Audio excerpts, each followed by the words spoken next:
Matahari pagi mulai meninggi ketika langkah kaki saya menyusuri pelataran Museum Aditya Warman, sebuah permata sejarah yang berdiri megah di jantung kota Padang.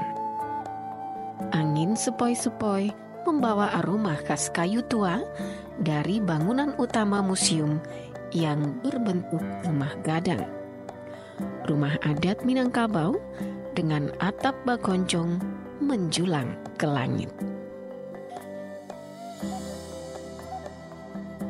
Museum Aditya Warman yang berlokasi di Jalan Diponegoro nomor 10 Padang ini diresmikan pada tanggal 16 Maret 1977 oleh Mendikbud Profesor Dr. Syarif Tayyip kala itu.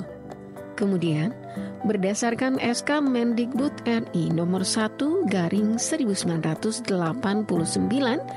pada tanggal 9 Januari 1989, museum ini diberi nama Aditya Warman.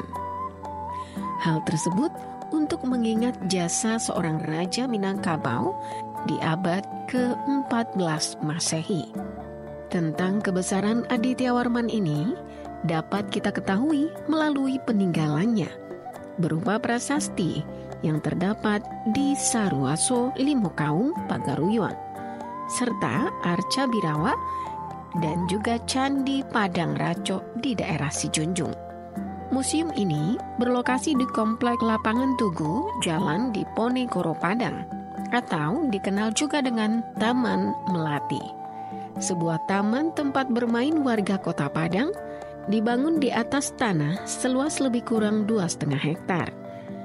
Ditumbuhi oleh 100 jenis tanaman berupa pohon pelindung, tanaman hias, dan apotek hidup. Memasuki museum, saya disambut oleh suasana tenang yang syarat akan jejak masa lalu dan seorang pemandu museum, Mega. Dari Mega, saya bisa mengetahui sepintas historis Museum Aditya Warman dan apa yang ada di dalamnya. Museum Aditya Warman didirikan pada tahun 1974 sampai 1975 dan diresmikan tanggal 16 Maret 1977 oleh Bapak Profesor Syarif Tayyip yang menjabat Menteri Pendidikan dan Kebudayaan pada saat itu. Luas museum dari taman depan hingga ke belakang sekitar 2,6 hektar. Museum Aditya Warman ini memiliki 10 jenis koleksi, diantaranya ada arkeologika, biologika, etnografika, geografika, filologika, koleksi historika, gramologika, numismatika atau heraldika, koleksi seni rupa, dan teknologika. Hingga saat ini, koleksi Museum Aditya Warman sudah berjumlah sekitar 6.320 koleksi. Selesai memaparkan tentang sejarah dan Museum Aditya Warman secara umum, saya diajak berkeliling beberapa galeri yang ada di museum ini.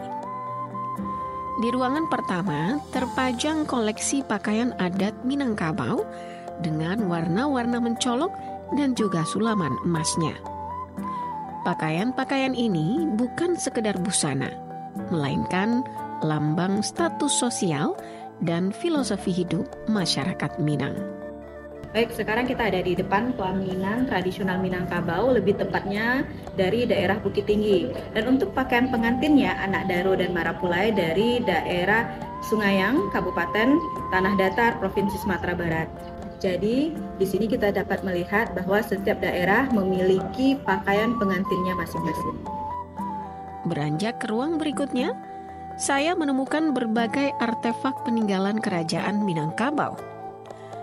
Ada keris dengan sarung berukir indah, peralatan rumah tangga dari tembaga, hingga naskah kuno yang mengisahkan perjalanan panjang peradaban Minangkabau. Di sudut ruangan, sebuah miniatur rumah adat beserta perabotannya, seolah membawa saya ke masa silam, saat kehidupan sehari-hari masih dipenuhi dengan tradisi turun-temurun. Pada galeri berikutnya menyajikan koleksi yang lebih mendalam tentang kehidupan sehari-hari masyarakat Minangkabau. Ada alat-alat rumah tangga yang digunakan sehari-hari, terutama oleh perempuan yang diwariskan dari generasi ke generasi. Di sudut lain, kita juga dapat melihat dari dekat koleksi alat musik tradisional yang sudah populer seperti bansi dan salwat yang sering dimainkan dalam acara adat dan juga perayaan, serta alat musik lainnya. Tak jauh dari sana, terdapat pula galeri yang menggambarkan kehidupan agraris dan perdagangan Minangkabau. Diaroma yang menarik penampilan suasana perkampungan petani dengan ladang padi dan peralatan bertani khas Minang. Langkah saya berlanjut ke galeri yang menyimpan diaroma makanan tradisional khas Minang dan rempah-rempahnya seperti rendang dan lainnya. Museum ini memang bukan sekedar menyimpan benda-benda bersejarah, tetapi juga merangkai cerita tentang kejayaan Minangkabau di masa lampau. Di ruangan ini saya dapat mengetahui lebih dalam tentang kulineri tradisional Minangkabau, terutama tentang rendang dengan berbagai variannya dan bumbu rempah yang menyertainya dari pemandu museum yang lain. Sekarang kita sudah berada di dalam ruang pameran rendang, di mana untuk di ruangan ini ada berbagai jenis rendang yang ada di Sumatera Barat.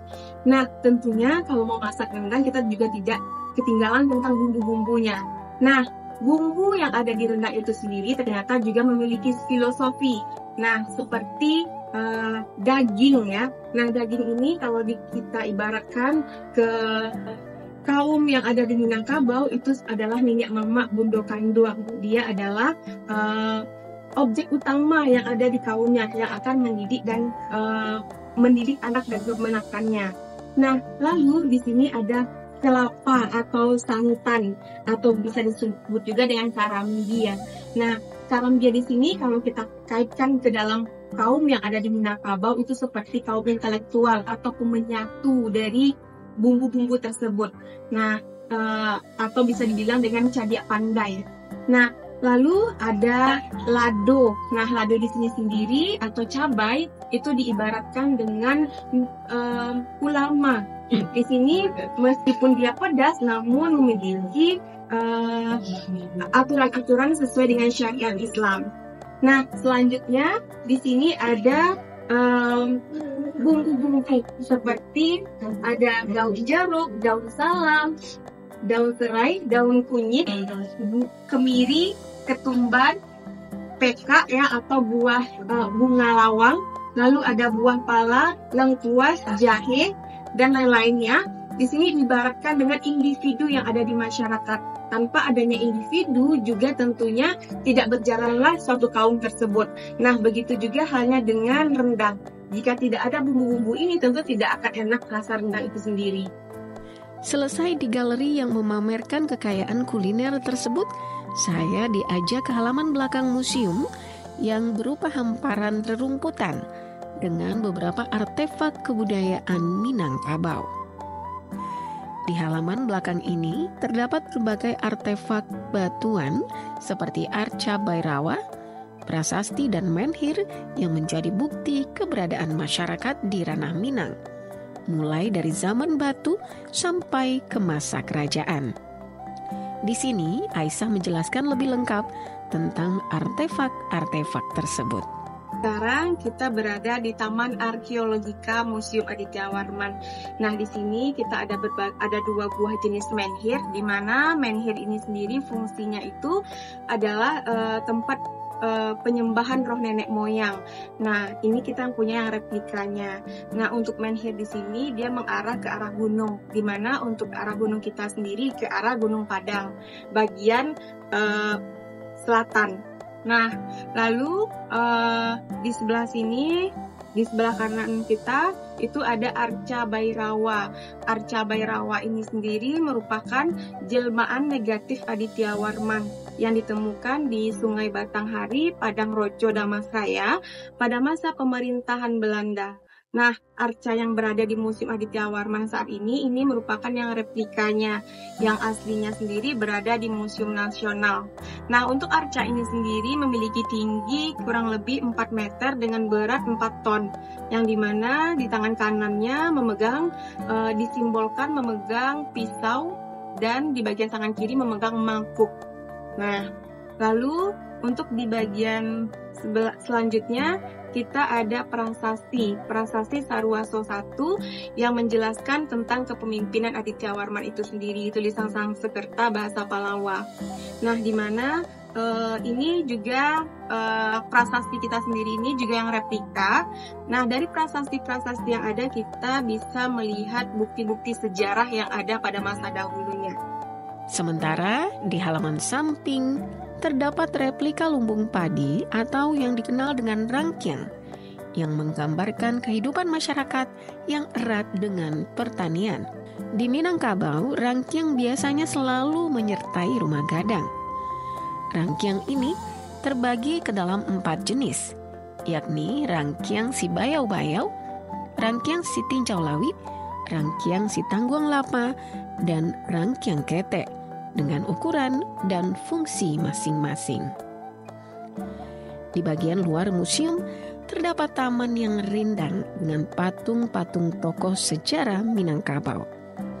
Saya duduk sejenak di bangku taman menikmati suasana yang begitu damai. Pikiran saya melayang pada betapa kayanya budaya dan sejarah yang tersimpan di museum ini. Ketika akhirnya melangkah keluar, saya merasa tidak hanya mendapat wawasan baru, tapi juga semakin memahami jati diri masyarakat Minangkabau. Museum Aditya Warman bukan sekedar tempat menyimpan benda bersejarah, melainkan ruang hidup yang menghidupkan kembali warisan budaya. Dan bagi siapa saja yang ingin menyelami kekayaan sejarah ranah Minang, museum ini adalah tempat yang wajib dikunjungi.